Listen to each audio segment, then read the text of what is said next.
안녕하세요. 핀맘의 경제 스터디입니다. SK이노베이션, LG화학, 한화큐셀 등 최근 글로벌 사업을 진행하는 국내 대기업들이 아리백을 선언하고 있는데요. 그렇다면 아리백이 왜 어려운지, 그 이행 수단에는 어떤 것들이 있는지 한번 알아보도록 하겠습니다. 아리백이 왜 어려운지에 대해서 살펴보겠습니다.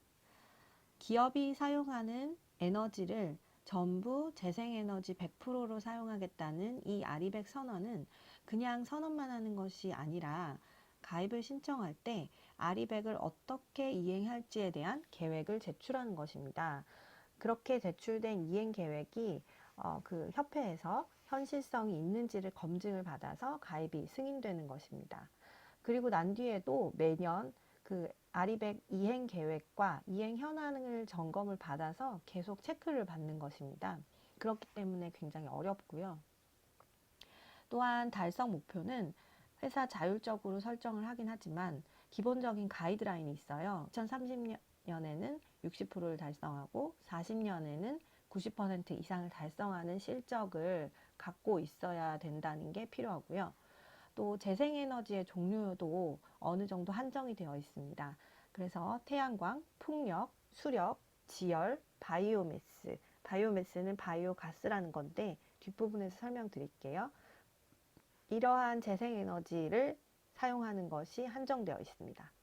이렇게 해서 직접 발전을 하든지 아니면 녹색 인증 전력이나 인증서를 통해서 외부 구매를 하든지 이렇게 사용하는 수단이 한정되어 있고 이 수단을 통해서 목표를 이행하라는 가이드라인이 있기 때문에 어려운 점입니다.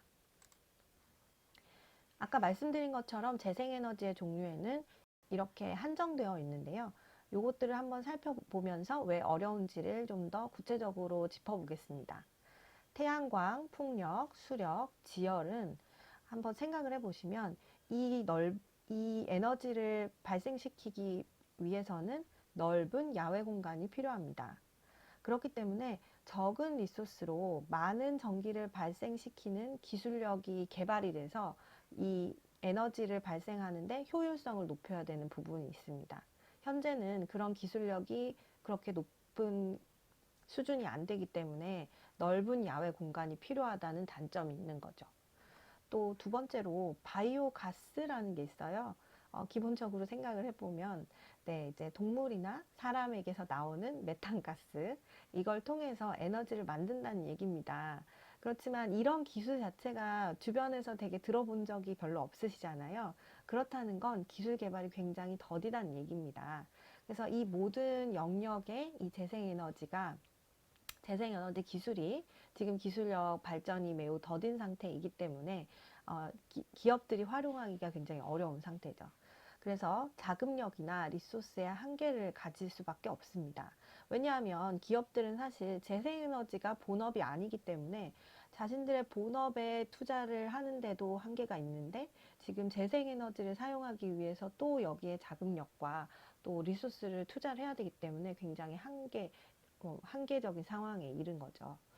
또 전력을 제공하는 이 공공기관인 한전에서 그러면 이런 재생에너지를 발생시키는 전문 회사들을 많이 육성을 해서 인프라를 제공해야 되는데 현재는 또 이런 인프라가 굉장히 초보 단계인 거죠. 그래서 기업들이 이런 재생에너지를 구하는 길이 굉장히 어려운 상태입니다. 그러면 국내에서 아리백을 이행할 수 있는 수단에는 그럼 어떤 것들이 있는지 한번 알아보겠습니다.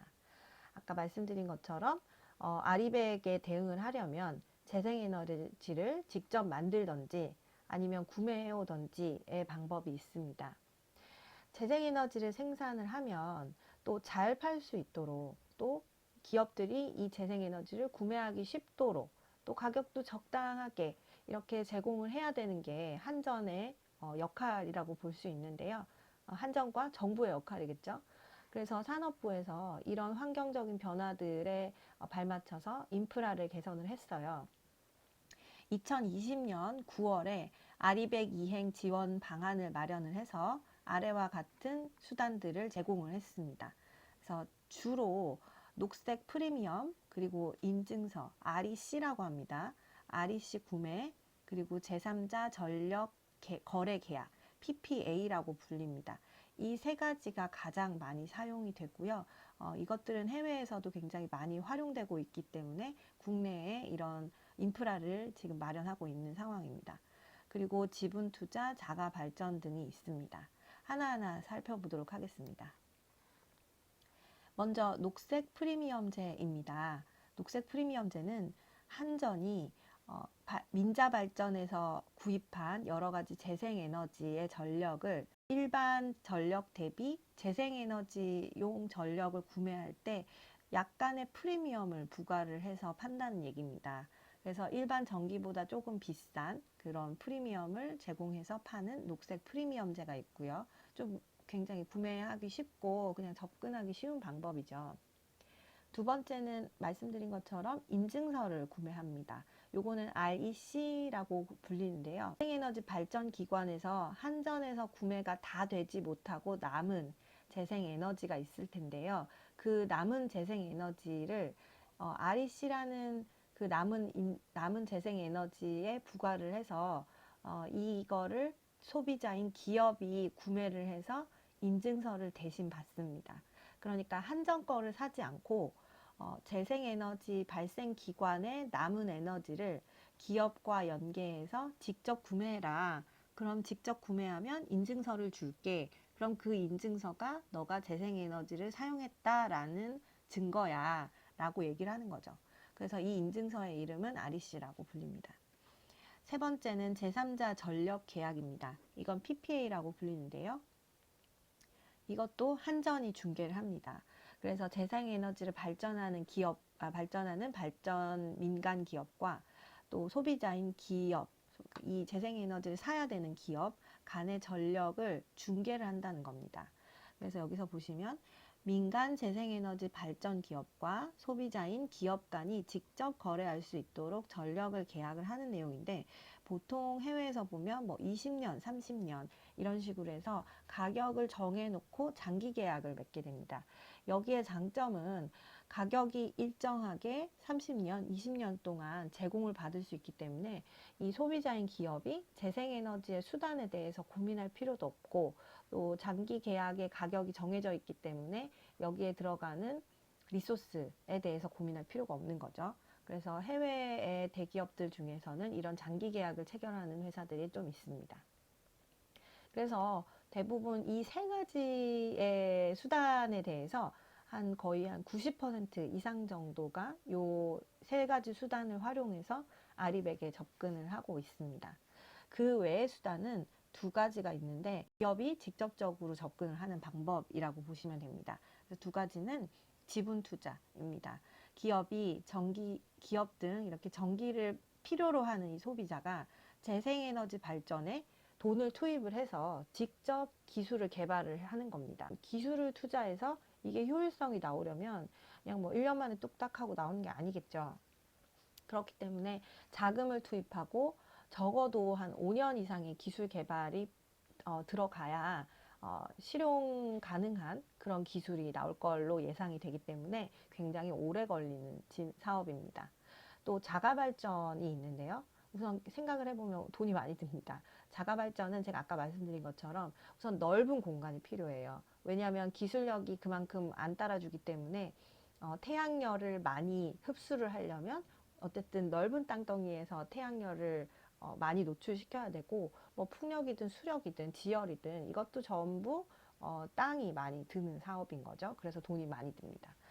그래서 자가용 재생에너지 설비로 생산을 직접 한다는 얘기고요. 2019년에 회사들이 어떤 수단들을 이용을 해서 재생에너지를 충당했는지를 본 차트입니다. 말씀드린 것처럼 REC, 프리미엄, PPA 등이 있고 나머지 기타가 지분투자, 자가 발전이라고 보시면 됩니다. 이 세 가지 종류에 대해서 보시면 18년에 93%를 이 세 가지에서 활용을 했다라고 합니다. 기존의 15년부터 17년까지 보시면 거의 98%, 97%에 육박하다가 18년부터 이 지분 투자와 자가 발전의 비중이 조금씩 늘어나고 있는 상태입니다.